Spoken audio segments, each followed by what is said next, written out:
बिस्मिल्लाहिर्रहमानिर्रहीम। कैसे हैं स्टूडेंट्स आप? अच्छा, आज की हमारी जो न्यू स्टोरी है वो है एलिफेंट, रेमन कार्वर की है। अच्छा, स्टोरी स्टार्ट करने से पहले मैं आपको थोड़ी सी कोई बात बता दूं। बहुत से स्टूडेंट हैं जो मुझसे क्लास में पूछ भी रहे हैं, जैसे सेकंड ईयर के, फर्स्ट ईयर के बल्कि जो ज़्यादा स्टूडेंट्स हैं, उनका कहना ये है कि हमें इंपॉर्टेंट स्टोरी बता दी जाए, इंपॉर्टेंट क्वेश्चन बता दी जाए। तो उसके हवाले से मैं आपको ये बता दूं कि आपका जितना सिलेबस है वो सारा इंपॉर्टेंट है। मेरा ख्याल है मैंने आपको डिटेल्ड ये करवाया जितना अभी तक करवाया है, और उसमें आपको ये नहीं पूछना चाहिए कि इसमें इंपॉर्टेंट क्या है, आपको सारा करना चाहिए। अच्छा, आज हम बात करते हैं थोड़ा सा एलिफेंट जो स्टोरी है, आपकी शॉर्ट स्टोरी बहुत इंपॉर्टेंट है। ये आपके पेपर पॉइंट ऑफ व्यू के हवाले से इसको आपने अच्छी तरीके से अपने प्रिपेयर करना है। अच्छा, मैं इसमें आपको थोड़ा सा पहले राइटर के बारे में बताता हूँ, फिर इसकी आपको थोड़ी सी समरी बताऊँगा स्टोरी के बारे में।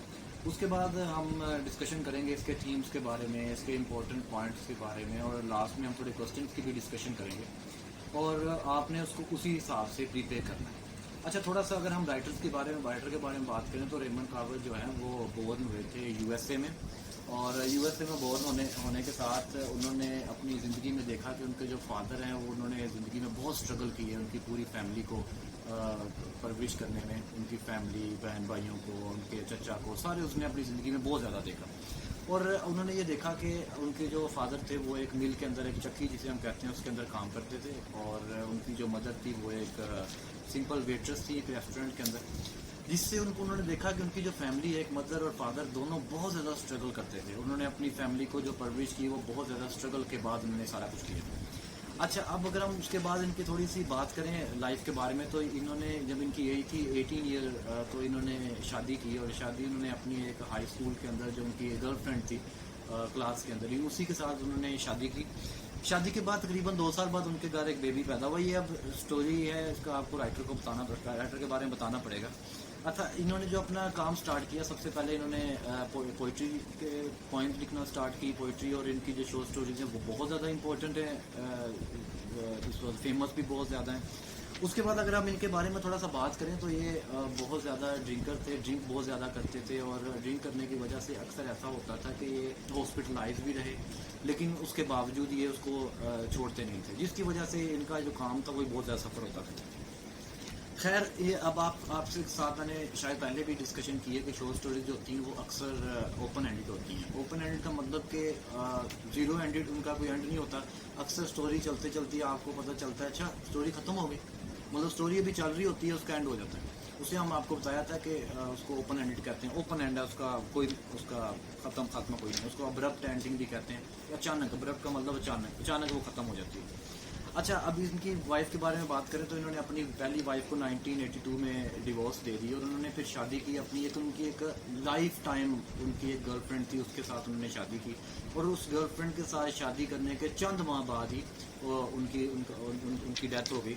डेथ उनको लंग कैंसर था, जिसकी वजह से वो उनकी डेथ हो गई। अच्छा, अब हम अगर बात करते हैं स्टोरी की तरफ। स्टोरी जो आपकी है एलिफेंट, तो एलिफेंट के बारे में मैं आपको थोड़ा सा बताऊं कि इनके जो राइटर ने थर्ड पर्सन आपको बताया, नरेटर है, अननेम्ड है, उसका नाम कोई नहीं है। अब जो राइटर है, जो नरेटर अपनी फैमिली की परवरिश करता है, और उसके भाई अक्सर उसके पास आते हैं, $500 चाहिए, कभी $1000 चाहिए, कभी कुछ चाहिए, जिससे वो फेड अप हो चुका है कि हर कोई मुझसे सिर्फ पैसे ही मांगता है। अब उनकी एक मदर है, वो मदर को कहता है कि मेरी माँ बहुत लालची है, वो लालची है, वो मुझसे सिर्फ पैसा चाहती है। माँ तो हालांकि ऐसा नहीं होती। उसके बाद वाइफ है, वाइफ को उन्होंने डिवोर्स दे दी, और डिवोर्स के बाद उसने, आपको पता है कि उन्होंने कोर्ट में सूट फाइल किया। उसके बाद जज ने उनको कहा कि आप इनको हर माह उनको कोई ना कोई खर्चा दें, वो भी वो अदा करता है। उसके बाद वो अपनी बेटी के जो बच्चे हैं उनकी भी परवरिश करता है। उसके बाद उनका एक बेटा है, बेटा जो कॉलेज आता है उसकी भी परवरिश करता है, जिससे उनको लगता है कि हर कोई मुझसे सिर्फ पैसा ही चाहता है, और कोई मुझसे इनको फ़ायदा नहीं है, ना वो मुझसे मोहब्बत करते हैं ना कुछ और। अब जो राइटर है वो खुद कपड़े भी खरीदना चाहता है, वो शूज़ भी खरीदना चाहता है, डिफरेंट चीज़ें भी लेना चाहता है, लेकिन उसके पास पैसे नहीं हैं। पैसे इसलिए नहीं है कि वो सारी की सारी वो चीज़ें दे रहा है, परवरिश कर रहा है, वो अपनी फैमिली की कर रहा है, जिस वजह से वो बहुत ज़्यादा अपसेट हो जाता है, फेड अप हो जाता है। फैमिली की जितनी नीड्स हैं वो पूरी करता है, जितनी उसमें पावर है वो करता है, लेकिन उसको बार बार ये भी ख्याल आता है कि मेरा कसूर क्या है, क्यों मैं इनकी ये नीड्स पूरी कर रहा हूँ, इनको सिर्फ मुझसे पैसा ही चाहिए, इनको मुझसे और कुछ नहीं चाहिए, जिस वजह से वो बहुत ज़्यादा परेशान हो जाता है और एट द एंड ये सोचता है कि इनको मैं जितने भी इनकी फाइनेंशियल नीड्स हैं वो मैं ख़त्म कर दूँ, कुछ ना दूँ किसी को।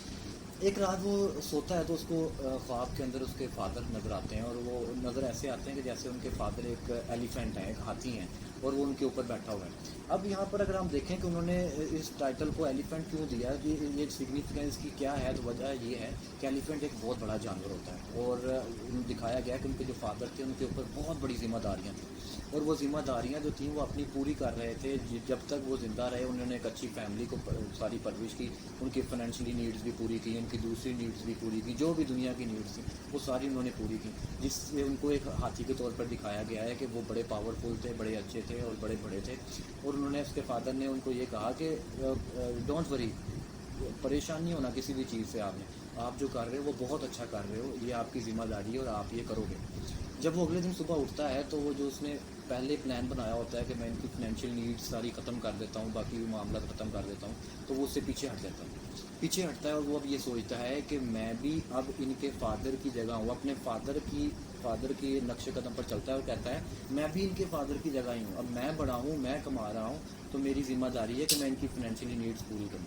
अब उसको फिर एहसास होता है कि इन लोगों को सिर्फ मुझसे फाइनेंशियली नीड्स नहीं है, इन लोगों को मुझसे मोहब्बत भी है, प्यार भी है, और उसका जो माइंड है जो वो बहुत ज़्यादा रिलैक्स हो जाता है। और नेक्स्ट डे जब वो अपने ऑफिस के लिए जाने लगता है तो अपने फ्रेंड की गाड़ी पे बैठता है और उसको लगता है कि उसको पता भी है कि जो इसकी गाड़ी है उसने उसके अभी तक पैसे अदा नहीं किए, लेकिन वो अपने दोस्त को फिर भी कहता है कि तुम इतनी तेज़ गाड़ी चलाओ जितना चला सकते हो। ये किस चीज़ को जाहिर करता है कि वो अब मेंटली बहुत ज़्यादा रिलैक्स है, उसको जो टेंशन थी, जो परेशानियाँ थी, अब वो उससे रिलैक्स हो चुका हुआ।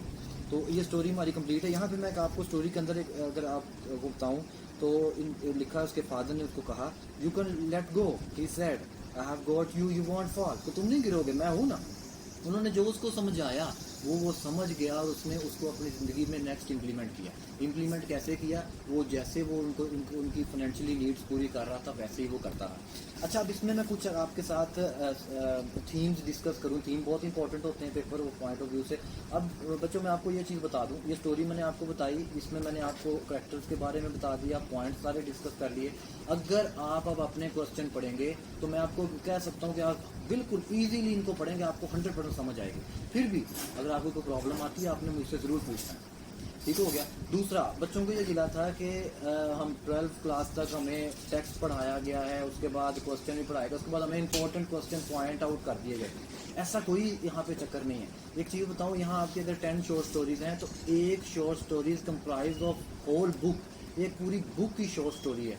उसको अगर आप एक शॉर्ट स्टोरी का टेक्स्ट पढ़ने लगे तो आपको पूरा एक साल लग जाए, जिसको हम नहीं कर सकते। तो फिर हम करते क्या है, हम शॉर्ट उसकी एक्सप्लेनेशन करते हैं, उसके हम थीम डिस्कस करते हैं, उसकी क्रिटिकल एप्रिसिएशन डिस्कस करते हैं, उसमें उसका टाइटल डिस्कस करते हैं, उसके अलावा जो भी पॉइंट बच्चों को मुश्किल लगे वो करते हैं। अब जो चीज़ें मैंने आपको बता दी हैं, अब आपको किसी भी किस्म का क्वेश्चन आ जाए, ये जो बुक आपको मैंने रिकमेंड की है, अगर इसके अंदर 4 या 5 क्वेश्चन हैं, अगर आप ये तैयार करते हैं और बाहर से कहीं से आ जाता है, फिर आप क्या करेंगे। अब आपको जब स्टोरी पता होगी, थीम्स पता होंगी, क्रिटिकल एप्रिसिएशन पता होगी, तो कहीं से भी कोई भी क्वेश्चन आता है आप इजीली उसको सॉल्व कर लेते हैं। अब हम थीम्स की तरफ बात करते हैं। सबसे पहला इसका थीम है स्ट्रगल। स्ट्रगल आप देखें तो वो आदमी सारी ज़िंदगी स्ट्रगल ही कर रहा है अपनी फैमिली के लिए, अपने लिए, उनको पालने के लिए, उनकी परवरिश करने के लिए, उनके लिए जितना वो कर सकता है उतनी वो स्ट्रगल करता है। ये थीम है, ये थीम सिंपल मैंने आपको डिस्कस किया, आप भी इसको क्वेश्चन में करें, आप बुक में पढ़ें, उसके बाद कोई पॉइंट अगर आप न्यू आपको लगता है आप वो मुझसे ज़रूर डिस्कस करें। अब हम बात करते हैं डिपेंडेंट। अब जितनी भी फैमिली थी वो सारी की सारी डिपेंड थी किसके ऊपर, वो थर्ड पर्सन जो हमारा नरेटर है, जो कहानी के वो है, उसके ऊपर सारे के सारे डिपेंड करते हैं। आपको मैंने बता दिया कि शुरू से लेके एंड तक उसके भाई, उसका बेटा, उसकी माँ, उसकी वाइफ, जितने भी हैं वो सारे के सारे किस पे डिपेंड करते हैं, वो राइटर। इसके बाद हम जो बात करते हैं नेक्स्ट जो थीम है वो हमारा है सिक्योरिटी। सिक्योरिटी का अगर आप थीम देखा जाए तो सिक्योरिटी में आप इस देखें राइटर जो है वो अगर उनसे बात करता है, उनसे कोई चीज़ वो उनको चीज़ें दे रहा है, प्रोवाइड कर रहा है, तो वो खुद भी चाहता है कि मुझे भी बदले में कोई चीज़ मिले, मेरी भी केयर करें, मेरी भी हिफाजत करें। लेकिन उसको लगता है उसके माइंड के मुताबिक कि ये सिर्फ मुझसे पैसा चाहते हैं और उनको कुछ नहीं चाहिए। उसके बाद हम एक्सेप्टेंस की बात करते हैं।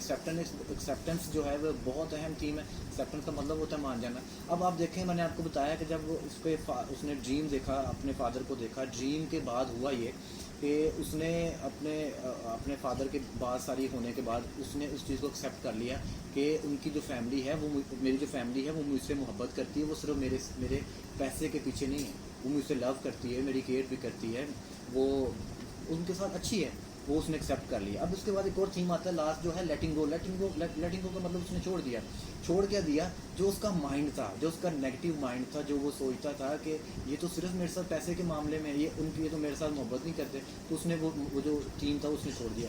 अच्छा, अब इस स्टोरी के अंदर मैं आपको थोड़ा सा एक और बताऊँ कि ये स्टोरी में आयरनी बहुत ज़्यादा पाई जाती है। आयरनी का मैं आपको पहले ही बता चुका हूँ, आयरनी का मतलब क्या है, बड़ी डिटेल से हम क्लास में डिस्कस कर चुके हैं। आयरनी इस तरह है कि जो शुरू में अगर हम देखें तो वो अपनी फैमिली के निगेशन में था, वो उनको बुरा मानता था कि ये सिर्फ मुझसे पैसा चाहते हैं, माँ भी लालची है, उसकी वाइफ भी बुरी है, जो जज है जिसने फैसला किया वो भी बुरा है, उसके बाद जो बेटा है वो भी बुरा है, जो भाई है वो भी बुरा है, सबके बारे में बुरा सोचता था। लेकिन एट द एंड हम देखें तो वो बहुत अच्छा बन जाता है, उसका माइंड रिलैक्स हो जाता है, उनसे मोहब्बत करना शुरू कर देता है। ये इस बुक के अंदर शॉर्ट क्वेश्चन है, 4 to 5 है, वो आपने पढ़ने हैं। आज ही आपने मुझे कमेंट्स के अंदर इसमें बताना है कि आपको अगर कोई चीज़ प्रॉब्लम है, किस चीज़ की समझ नहीं, आज ही बतानी है। नेक्स्ट स्टोरी भी मैं आपको थोड़ी देर में या आपको कल इंशाल्लाह करवा दूँगा, जल्दी आपका सिलेबस कंप्लीट हो जाएगा।